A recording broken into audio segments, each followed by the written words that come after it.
Por que nós comemos o que comemos? A verdade vai nos espantar? Nossa comida é algo poderoso que nos afeta de maneiras inacreditáveis, como quando o pão mudou nossas cabeças. A carne assada aumentou nosso cérebro. E a cerveja, na verdade, salvou nossas vidas. Como tudo isso aconteceu? Evolução pela alimentação. Eu sou Greger Larsen. Eu estudo nosso passado buscando pistas para o nosso futuro. A história de como nos tornamos os humanos de hoje em dia me fascina porque é cheia de reviravoltas inesperadas e ligações surpreendentes. Viaje comigo pelo mundo, através do tempo e pelo interior do corpo humano em busca de respostas sobre tudo que nós comemos. Isso é realmente bizarro. Hoje os humanos habitam o planeta inteiro. Mas há milhões de anos nós vivíamos em apenas um lugar, a África. O que nos deu força para conquistar o mundo? Será que uma ponta de flecha como essa foi a resposta para a nossa impressionante jornada? A caçada nos tornou humanos? Senhoras e senhores, meninos e meninas de todas as idades, podem chegar! Isso é quem somos. Nós comemos. Mas como faz parte da automática do nosso dia a dia, nunca pensamos a respeito. Hoje, alguns dos maiores guerreiros da comida da América se reúnem em busca do título de campeão nacional como comedor de cheeseburger. Nossos primeiros ancestrais provavelmente tinham muito em comum com esses caras. Porque ao acordar, a primeira coisa que pensavam era quanto eu vou comer hoje. 5, 4, 3, 2, 1, já! Na realidade, para os nossos ancestrais, encontrar o que comer não era divertido, mas uma questão de vida ou morte. Então, por que exatamente a comida é tão importante? Comida significa sobrevivência. No nosso dia a dia, podemos viver sem várias coisas, incluindo arte, tecnologia e até mesmo sexo. Mas sem comida, morremos em pouco mais de um mês. Felizmente, nós possuímos sentidos e instintos que foram feitos para nos ajudar a localizar alguma coisa para comer. E quando encontramos a comida, temos que agradecer ao sol. Por quê? Porque as plantas captam a energia do sol para crescer. E os animais comem as plantas. Quando nós comemos plantas e animais, na verdade estamos consumindo a energia do sol para abastecer nosso próprio corpo. A comida também nos reconstrói. Literalmente, somos o que comemos. Na verdade, os átomos de carbono no cheeseburger que você comeu semana passada já podem estar no seu DNA. Todos os seres vivos estão desempenhando exatamente o mesmo jogo evolutivo. As 3 primeiras regras são comer, sobreviver e reproduzir.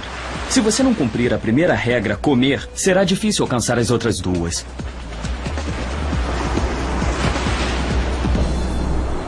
Como os nossos ancestrais sobreviviam antes do cheeseburger? Vamos voltar a 6 milhões de anos e descobrir.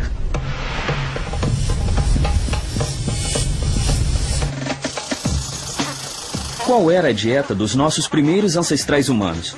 Provavelmente ela incluía muito do que está aqui. Frutas, tubérculos, folhas verdes, vegetais. Resumindo, salada de fruta. O tipo de alimento que deveríamos ingerir, mas só o fazemos quando estamos de dieta.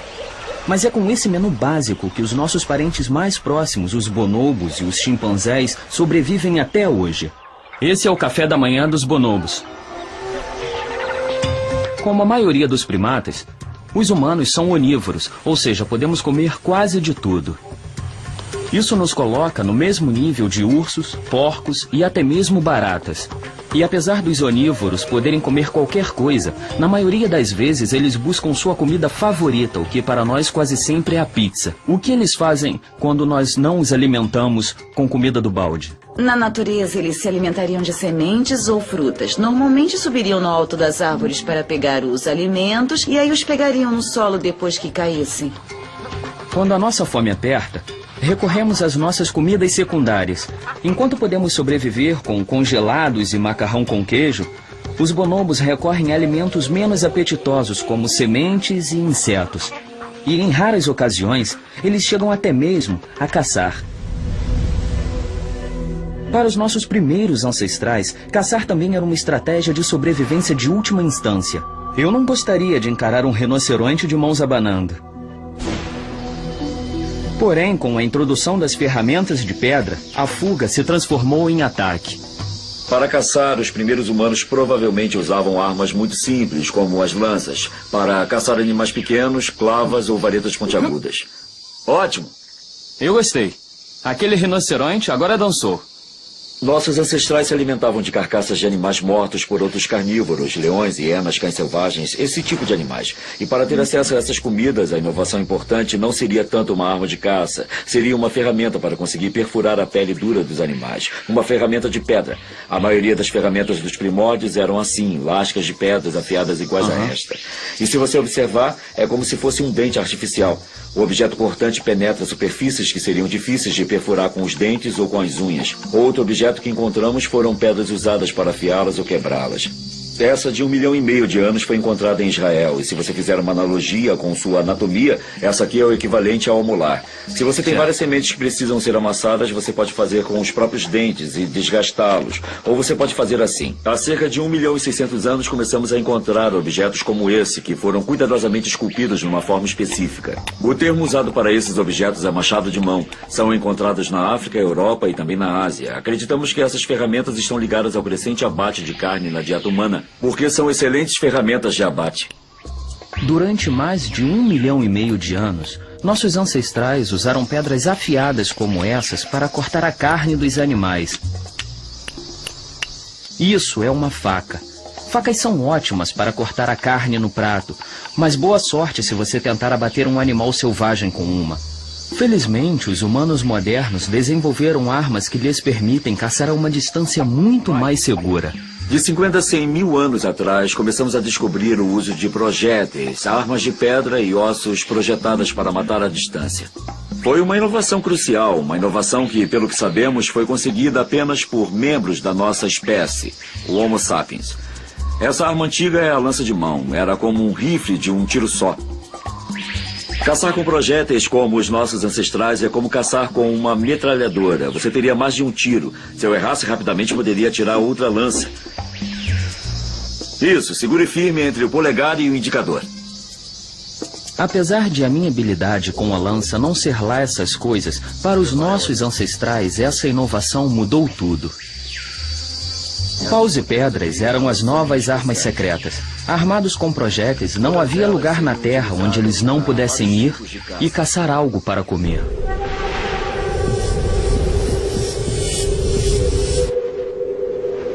Inclusive na Groenlândia, onde o gelo cobre a maior parte da ilha e quase não há vegetação comestível para os humanos. Os inuitas se adaptaram à vida aqui caçando os animais nativos, como focas, baleias e renas. Isso é o mais distante da salada de frutas que você pode chegar. Jantar aqui é carne. Na verdade, a carne é tão importante para a sobrevivência que a tradição de caça tem sido passada há gerações, fazendo da Groenlândia o local onde se vê a mais pura cultura de caça em existência. Aprendi a caçar com meu pai e com os caçadores mais velhos. Como caçadores profissionais, a Massa e sua esposa entendem mais do que ninguém os desafios da sobrevivência. A comida nativa é o que há de melhor para se comer na região ártica. É muito importante. Tem um grande macho lá, depois dos lagos. Quando eu caço o boi almiscarado, eu sempre levo binóculos e o meu rifle. Nossos ancestrais podiam não ter binóculos ou rifles de alto alcance, mas caçar com lanças com ponta de pedra deu a eles uma grande vantagem de sobrevivência. Agora, não importa para onde fossem, dos trópicos à tundra, eles podiam contar com a carne em suas dietas o ano todo. Para os nossos ancestrais, caçar foi um passaporte para o planeta, uma inovação essencial que tornou possível para os humanos deixarem seus lares e povoar o mundo inteiro. Com a habilidade de caçar, os ancestrais diretos de todos que vivem no planeta hoje em dia se espalharam por todo o globo em busca de comida. Toda essa movimentação ao redor do planeta teve um efeito inesperado. À medida que os grupos de humanos migraram para o norte, a comida mudou a pele das pessoas de maneira impressionante. A comida mudou nossa aparência? Há uns 90 mil anos, os primeiros humanos modernos, ancestrais direto da população do planeta hoje em dia, se aventuraram para fora da África. Alguns foram para a esquerda, outros para a direita, e não demorou muito para se espalharem pelo globo. Um nutriente em particular teve papel fundamental nessa jornada: a vitamina D, que é essencial na formação dos ossos. Retiramos a vitamina D principalmente do sol através da nossa pele. O restante retiramos dos alimentos. Quando nossos ancestrais chegaram às latitudes norte, onde o sol é mais fraco, seus genes mudaram. A pele deles tornou-se mais clara, permitindo que eles absorvessem vitamina D suficiente para sobreviver. Mas no topo do planeta, onde o sol desaparece no inverno, aconteceu algo ainda mais estranho. É de se esperar que aqui em cima, onde o sol é mais fraco, os inuitas tivessem a pele mais clara de todos para absorver o máximo de luz solar e produzir vitamina D. Na verdade, o oposto ocorreu com outro grupo. Observamos isso através do Ártico. Da Sibéria ao Alasca, o povo nativo possui uma cor de pele mais próxima daqueles que vivem perto do Equador. Qual é a conexão? A comida. Nós comemos muito peixe. Os groenlandeses comem apenas a comida da terra e do mar. Os inuitas sobrevivem comendo bastante peixe. É um peixe dos grandes. Além de focas e gordura de baleia. Sim, gordura. Esse tipo de alimento possui muita vitamina D. Sem a necessidade de retirar a vitamina dos escassos raios de sol, a pele deles adquiriu um tom mais escuro, protegendo mais. Tá bonito. Os frutos do mar com certeza mudaram a pele dos inuitas, mas a carne fez algo ainda mais drástico com os nossos ancestrais.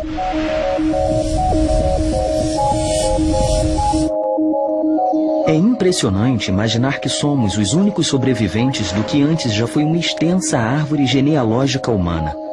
É possível que um som de carne assando tenha sido o segredo da nossa sobrevivência? A carne assada nos tornou inteligentes? Tudo começou há cerca de 2 milhões de anos, quando os nossos ancestrais começaram a caçar animais grandes. Agora! Se alimentar de caça ainda é uma parte importante da existência diária dos groenlandeses, mas para mim é mais uma curiosidade. Isso aqui é tripa de beluga. O intestino. Intestino. Você tem que limpar. Aí você pega a pele da beluga. Aí coloca tudo dentro e cozinha. Sei. Faz um favor, prova isso aqui. Provar isso aqui? Come.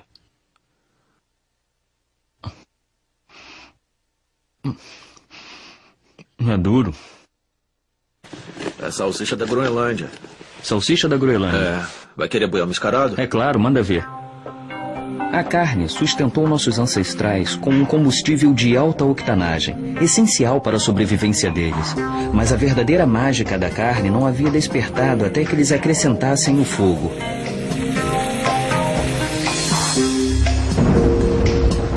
O fogo ocorre naturalmente. Então, descobrir exatamente onde e quando os humanos começaram a controlá-lo pode ser complicado. Mas há pelo menos 500 mil de anos, a carne assada já era uma forma de arte. A energia liberada pelo fogo faz mais do que apenas aquecer a comida. Quando cozidas, as proteínas e açúcares nela contidas sofrem transformações químicas que as tornam ainda mais nutritivas e deliciosas.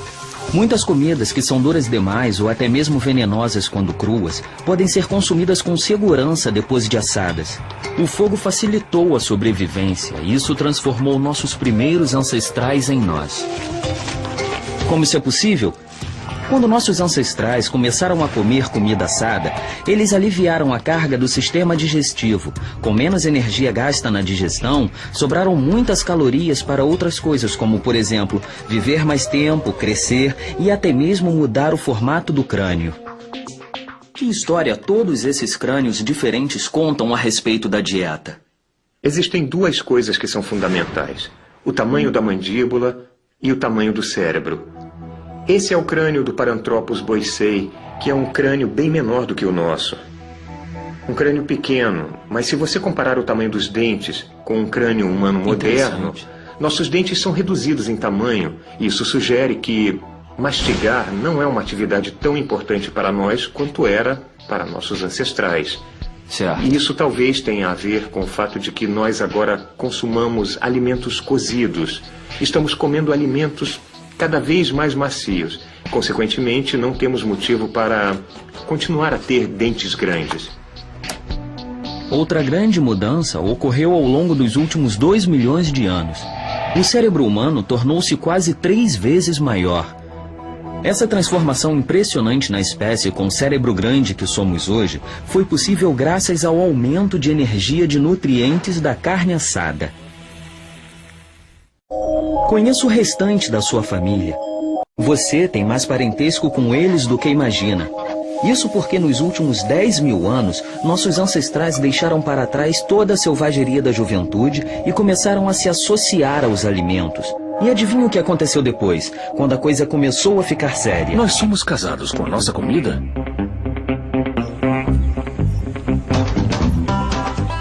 Plantas e animais são produtos de um relacionamento romântico e simbiótico entre nós e o mundo natural. E esse processo, que nós chamamos de domesticação, ocorreu num período de tempo relativamente curto. Imagine que esse balde represente todo o tempo que a vida existe na Terra, e que cada um desses grãos sejam os anos que se passaram.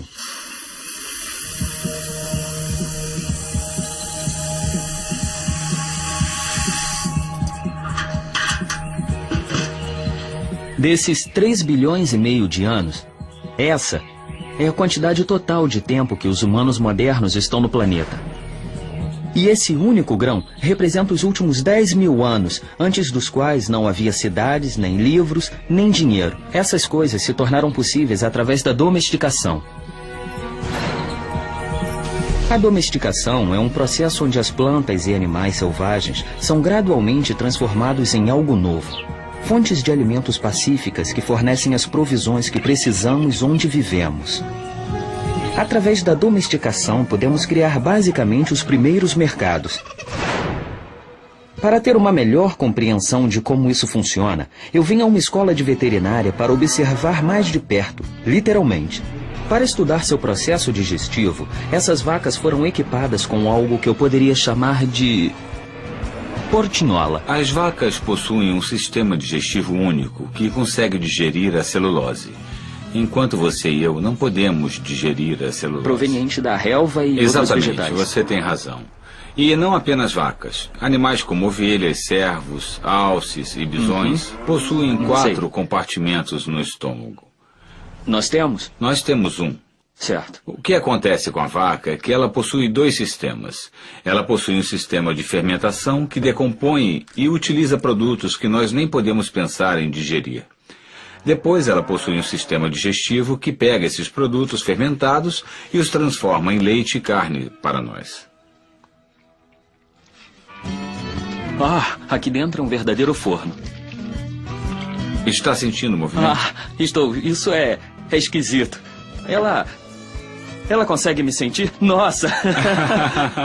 Eu não vou perder um dedo aqui, vou? Não, ela não consegue sentir. Mas eu sinto. É Como os humanos conseguiram transformar vacas selvagens em máquinas de fabricar leite? Isso é bizarro.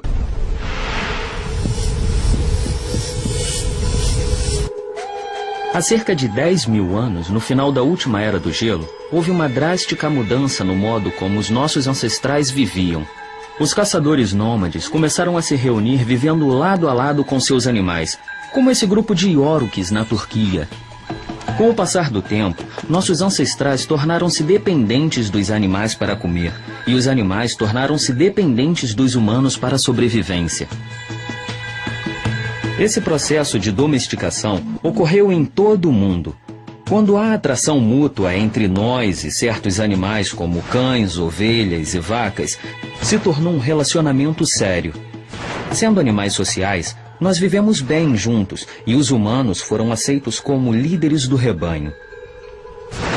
Agora, na saúde, na doença, até que a morte nos separe, nós nos casamos com a nossa comida. Na verdade, os animais domesticados tornaram-se um recurso alimentar tão importante através da carne, ovos e leite, que com o tempo esse casamento teve um efeito inesperado e nos mudou de maneira surpreendente. O leite nos transformou em mutantes? Esse relacionamento, de modo não intencional, alterou não apenas os genes dos animais domesticados, mas talvez de maneira não surpreendente, o nosso também. E aquilo que nos mudou está bem aqui nessa panela. Acontece que os modernos consumidores de leite são mutantes genéticos. Isso porque não faz muito tempo, todos os adultos eram intolerantes à lactose e tinham dificuldades em digerir derivados do leite. Os mamíferos nascem com a capacidade de digerir o leite materno. Mas essa tolerância a derivados do leite normalmente termina na fase adulta. Porém, pessoas em lugares como a Europa e no Oriente Médio, onde criavam animais leiteiros, desenvolveram a capacidade de consumir derivados do leite ao longo de suas vidas. Por isso que comidas como queijo, manteiga, iogurte e sorvetes são tão populares em locais como Turquia e França, mas raramente estão no menu no extremo da Ásia, onde derivados do leite deixam as pessoas enjoadas. E eu, como um mutante bebedor de leite, fico feliz por isso ter acontecido. É isso aí.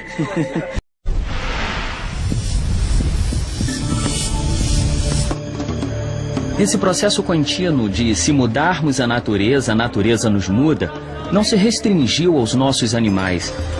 Nós tentamos isso em tudo, inclusive na nossa mais importante fonte de alimento, as plantas.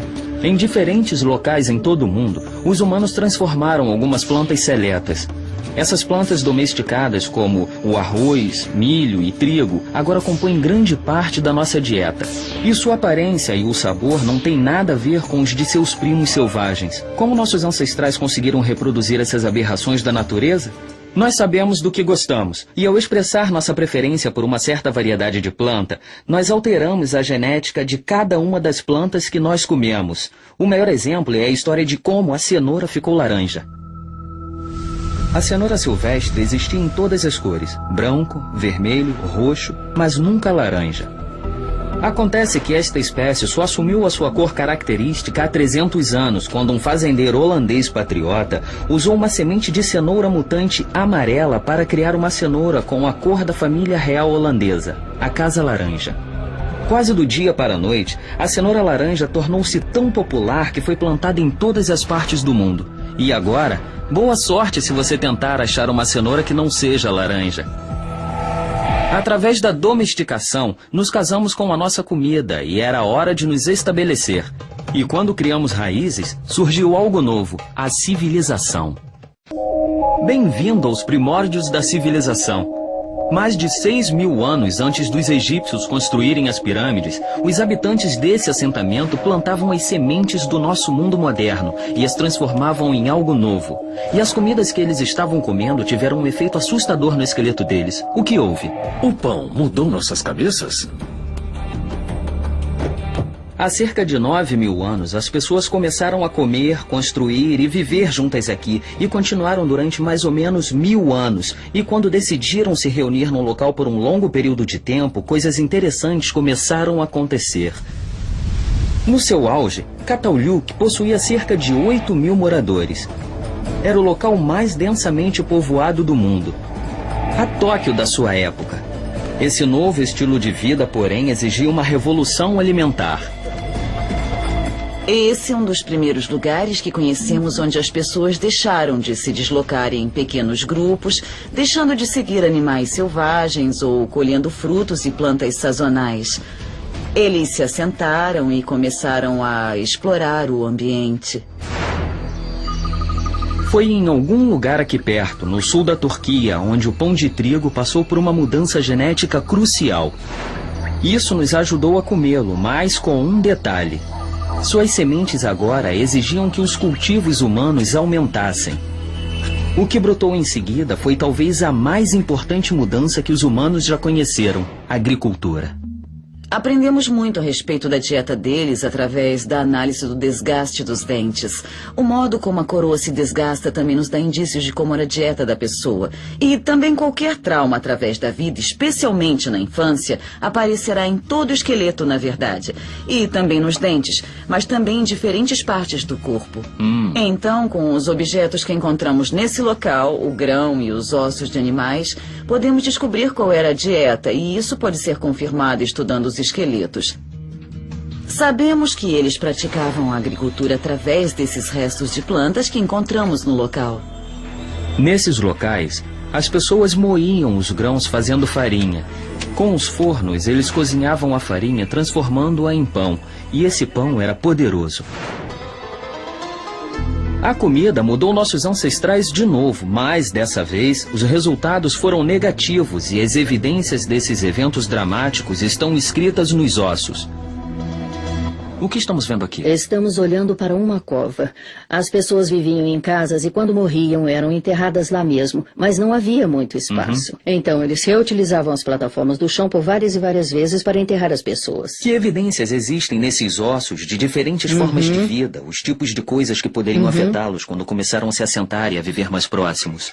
Nós podemos ver os efeitos de doenças contagiosas por viverem tão próximos. O que não teria sido o caso se eles ainda fossem... o que não teria sido o caso se eles ainda fossem uma sociedade caçadora. Certo. Vemos anemia, por exemplo, e a anemia pode ser causada por uma dieta pobre em ferro ou desnutrição, mas eles consumiam carne e a dieta deles era variada, então eles não foram tão negativamente afetados como em outros antigos sítios agrícolas que já vimos.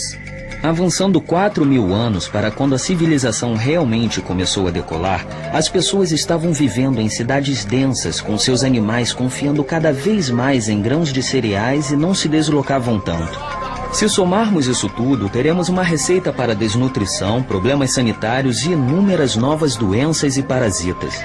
E como se isso tudo não fosse suficiente, os açúcares no amido da comida causaram um aumento enorme nas cáries e apodrecimento dos dentes. Mas o que explica a mudança na forma da cabeça? O perito em dentes Peter Ungar sabe. Após o estabelecimento da agricultura, especialmente com o início da industrialização, nós começamos basicamente a Era do Mingau.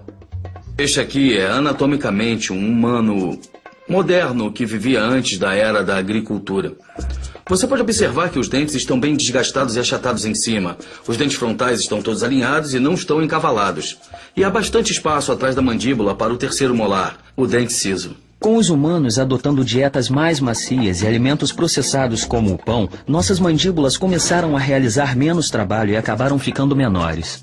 Se formos compará-la à mandíbula de um ser humano da era industrial moderna, é muito diferente. Nós podemos observar que os dentes estão encavalados. Não há espaço no final da mandíbula para o terceiro dente, o dente ciso, e está impactado.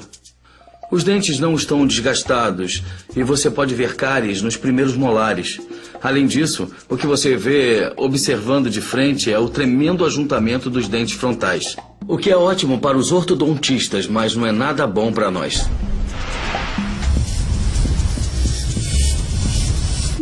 Mas as mudanças na cabeça causadas por alimentos macios como o pão eram as menores preocupações dos nossos ancestrais. Pessoas demais vivendo próximas demais causou sérios problemas com a água potável. Felizmente, nossos ancestrais tinham uma solução. Uma bebida espumante que foi crucial para o sucesso do início da civilização que conhecemos. A cerveja salvou a civilização? Por causa dela, Homer Simpson seria capaz de matar cada um que está nesse bar, uma deliciosa cervejinha. E não é milagre a cerveja ter os mesmos nutrientes das comidas, mas o acréscimo de um a tornou especial, o álcool. Já houve um tempo em que os humanos não consumiam bebidas fermentadas? Provavelmente não. Mas a cerveja sempre foi muito mais do que um lubrificante social. A cerveja está presente desde o início da civilização. E ela também deu uma imensa vantagem de sobrevivência para os nossos ancestrais.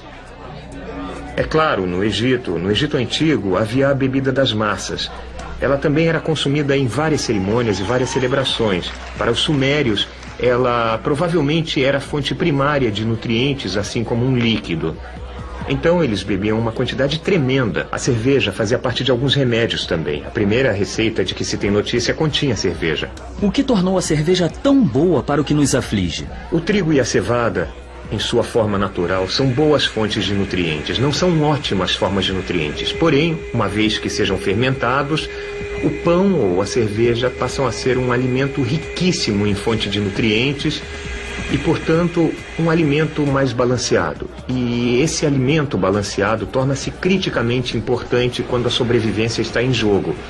E a cerveja tinha a propriedade extra de purificar as águas também. É uma maneira de ter uma água mais limpa, porque no processo de fermentação, a bactéria na levedura mata vários organismos infecciosos. Saúde! Em parte, graças à cerveja, uma bebida segura e um superalimento, as cidades cresceram ainda mais. E quando cresceram, a comida tornou-se cada vez menos importante para a sobrevivência.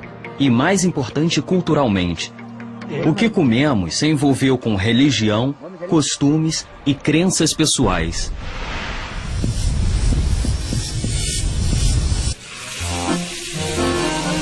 Com a invenção do fogão e das panelas e frigideiras de metal, a comida agora podia ser feita de várias formas. Nascia a receita.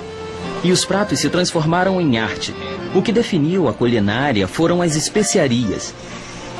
E foi a demanda europeia por novas especiarias que levaram a história de como essa refeição surgiu. Eu amo comida italiana. Eu amo mussarela, tomate, nhoque, polenta, risoto, macarrão e, é claro, massa. Mas nenhum desses ingredientes são italianos, são todos originários de outra parte. E antes de 1492, quando Colombo zarpou em busca de novas rotas para especiarias, esses pratos não seriam possíveis. Surpreso? Você pensa que sabia de onde veio sua comida, mas você não sabe da metade. Todos sabemos que não existe nada mais americano do que a torta de maçã. Mas acontece que há 400 anos não havia uma única maçã deliciosa na América para se assar. Como muitos americanos, as maçãs eram imigrantes que atravessavam os oceanos em navios.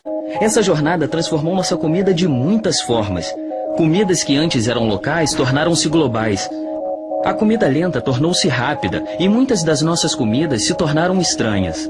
Nossa comida se transformou numa aberração?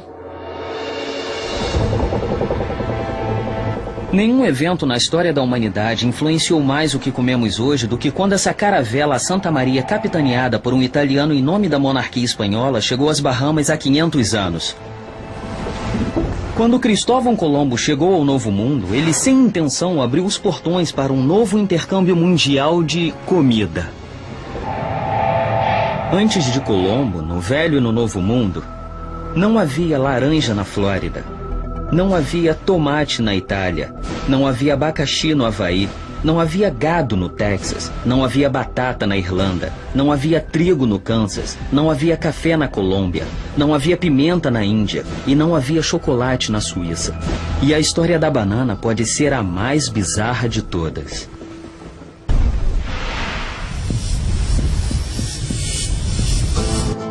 Essa é a boneca Barbie da comida.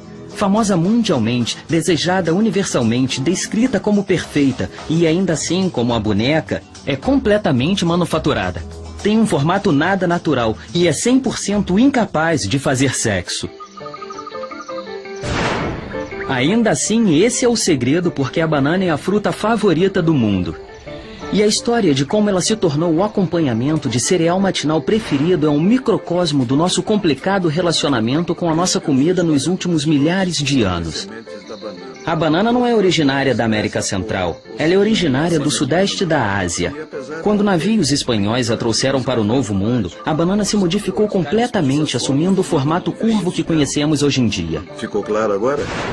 Sentado na primeira fila para conhecer essa história bizarra, eu vim até uma plantação de bananas na Costa Rica.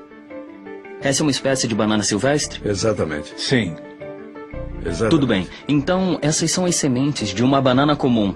Exatamente. Aquelas sementinhas pretas que se vê. É. Então, essa é uma banana silvestre. Isso. E as sementes são aparentemente duras e difíceis de comer. Olha, experimenta. Foi uma experiência bizarra. Muito bom. Comer bananas com sementes. Isso. Como selecionamos uma banana sem sementes? Nós realizamos testes de campo só para ver. Leva algum Certo. tempo. Então, existe um processo ativo. Exatamente. Realizado por nós para criar uma banana sem nenhuma semente. Exatamente. Tá bom. Essas duas bananas silvestres originaram as bananas industrializadas que nós comemos agora. Existem mais de 1000 variedades de bananas no mundo. Mas nos mercados, geralmente, só há um tipo de banana, a Cavendish. Como foi que ela conseguiu ocupar tanto espaço no mundo dos alimentos? Conveniência. A banana Cavendish não é a mais saborosa que há, mas ela tem muitas vantagens. Ela é grande, uniforme em tamanho e amadurece de um modo rápido e previsível. A Cavendish é uma aberração da natureza, incapaz de se reproduzir sozinha e completamente dependente dos humanos para sua sobrevivência. Na verdade, as mãos humanas cuidam de cada aspecto da vida comercial das bananas. Nos últimos 150 anos, a ciência causou uma revolução, transformando as fazendas em fábricas. Defensivos agrícolas geraram colheitas enormes e os novos meios de transporte levaram nossos produtos mais longe do que se poderia imaginar. E a banana não é exceção. Pense comigo. A banana é uma fruta tropical, natural e delicada. Nós selecionamos as mais resistentes para garantir que elas consigam sobreviver às longas viagens pelo mar. Inovações como a refrigeração, a umidade controlada nos contêineres dos navios e os produtos químicos impedem que o fruto amadureça durante o trânsito. Essas técnicas permitem que se consuma um produto fresco de qualquer lugar no mundo todos os dias do ano. Estamos aqui, última fase da linha de produção de embalagem, levando as bananas do campo para as caixas. São 92.000 bananas que serão carregadas nessa forma para essa carreta que está atrás de mim. E daqui a 2 dias elas vão pousar em Nova Jersey.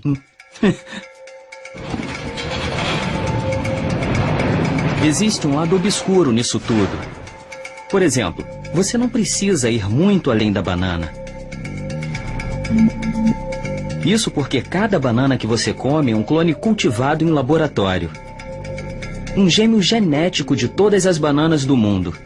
O que significa é que o cultivo da banana é uma monocultura. Já que todas as bananas são geneticamente idênticas, elas são particularmente vulneráveis a doenças. Ela tem fungo. É isso. O nome do fungo é Sigatoga negra. É a principal doença na produção de banana no mundo. É, em toda parte. Em toda parte. Mesma doença. Isso. Monocultura é o problema. É, claro. Com a praga, é claro. É porque a praga é como se fosse uma fechadura. E se você só tem um tipo de fechadura e a praga tem a chave, ela pode vir para qualquer lugar. E quando a praga abrir a fechadura, todas as plantações de banana do mundo podem ser dizimadas. Impossível, você diz? A variedade de bananas que nossos avós plantavam, a Gros Michel, foi levada à extinção há meio século pelo fungo Panamá. Isso abriu a porta para a Cavendish se tornar a principal banana. Mas agora a própria Cavendish está em risco. Ironicamente, a chave para a sobrevivência da banana está no laboratório. Cientistas a estão alterando geneticamente para protegê-las de doenças e estão refinando seu sabor também. Esse tipo de intromissão com a mãe natureza não se limita às bananas. Em todo o mundo, cientistas trabalham para alterar a genética de todas as nossas plantações. Mas e quanto ao futuro? A ciência continuará transformando nossa comida em algo ainda mais bizarro? Ou ela vai nos salvar de uma possível crise alimentar que ameaça o planeta inteiro? Em todo o mundo, cientistas trabalham para alterar a genética de todas as nossas plantações. Esse é o mundo superdimensionado da comida em que nós vivemos hoje. Ele vai da sobrevivência ao esporte. Em um mundo em constante mudança, o que nós vamos comer daqui a 100 anos? Qual é o futuro da comida? Coney Island, eu quero ouvir a contagem regressiva. 10, 9, 8... Com quase 7 bilhões de pessoas no mundo e bilhões de cabeças de gado que dependem de nós para se alimentar, a comida tornou-se um produto industrial. Gigantescas operações industriais usavam vastas quantidades de combustível fóssil para produzir a nossa comida. Tudo é reinventado nas fábricas, processado e embalado, permanecendo eternamente fresco nas prateleiras dos mercados, desafiando de maneira arrogante a mãe natureza. Ele comeu 16 cheeseburgers e meio num tempo de 12 minutos. O campeão dos Gilbert! Nossa comida já tem uma longa história. E nos últimos vários milhões de anos, nós alteramos quase tudo o que comemos. E lembretes dessa odisseia impressionante ainda nos acompanham atualmente. Dentro dessa salsicha está a primeira caça batida pelo homem que nos levou através do mundo junto com a carne assada que modificou nosso cérebro. Na união da carne com o pão de trigo está a domesticação, um casamento de conveniência que nos levou à civilização. E lá está a cerveja que nos salvou dos seus efeitos nocivos. E esse sundae é uma lembrança de como a banana transformou nossa comida num processo bizarro. E o sorvete, como a nossa comida, também nos modificou. Se isso é um instantâneo do nosso passado, como será o nosso futuro então? Depois de desempenhar um papel fundamental transformando nossa comida em produto industrial, será que a ciência agora pode ajudar a levar algo novo para a mesa? Através desse tubo. Qual o benefício de usar equipamento de laboratório na cozinha? Um dos principais objetivos da culinária hoje em dia é tentar descobrir alguma coisa que seja deliciosa. Então, está se usando cada vez mais equipamentos para tentar manipular nossas variáveis culinárias de maneiras novas. Vamos fazer o seguinte, vamos pegar um pouco de aipo fresco, e nós vamos colocar o sabor do aipo no gin rapidamente usando uma máquina de vácuo. Como bioquímico, parte importante do meu trabalho é fazer a separação. Separar proteínas individuais, componentes biomoleculares individuais de misturas complexas que venham a ser valiosas para os chefes. Eles podem querer separar um componente de sabor em particular para poder criar uma mistura nova. Isso é uma máquina de vácuo e é um aparelho que muitos chefes estão usando atualmente. Nós vamos fechar a tampa e o ar vai começar a ser retirado através desse buraco. Quando eu era criança e assisti os Jetsons, sempre achei que a essa altura da vida estaríamos comendo comida em formato de pílulas. Por que isso ainda não aconteceu? Nós gostamos de comer, nós apreciamos a comida. Nós não temos a tradição de retirar tudo o que precisamos de uma pílula. E espero que nunca tenhamos. A aparência também vem a ser crucial. É um grande motivo de nós comermos o que comemos. É agradável aos olhos. Mas o nosso futuro nos apresenta um desafio muito maior. Espera-se que a população mundial cresça 25% nos próximos 50 anos. Então, como alimentarmos todo mundo? Alguns cientistas sugerem que recorramos a soluções tecnológicas de última geração, como fazendas verticais ou até mesmo criar proteínas comestíveis em laboratório. Os defensores dos direitos dos animais anunciaram que darão um prêmio de $1 milhão ao cientista que for capaz de recriar o sabor da carne com a devida textura. Mas tudo isso em laboratório. E aí pensamos, nossa, essa é uma abordagem de última geração para o assunto. Mas talvez não consigamos evitar os problemas ambientais associados à criação de animais para corte e também evitar que sacrifiquem animais para as nossas refeições. Mas a comida sempre foi o mais importante para nós do que apenas para a sobrevivência. Desde que a primeira fogueira nos uniu como espécie, a história do como e porquê e o que nós comemos tem sido parte fundamental do que nos torna humanos. No geral, você cozinha para agradar alguém ou para se exibir para alguém. De qualquer forma, é uma interação social. Comida não é só nutrição. Comida é intercâmbio. Comida é um símbolo de amor. Comida é uma expressão de criatividade, assim como é um produto da tecnologia, um produto da ciência que está sujeita à nossa manipulação. A comida do futuro é deliciosa. O que estaremos comendo daqui a 1000 anos? Apesar de ser impossível saber com certeza, o que nós sabemos é que, à medida que nosso relacionamento com a comida evoluir, continuaremos a mudá-la, assim como ela continuará a nos mudar.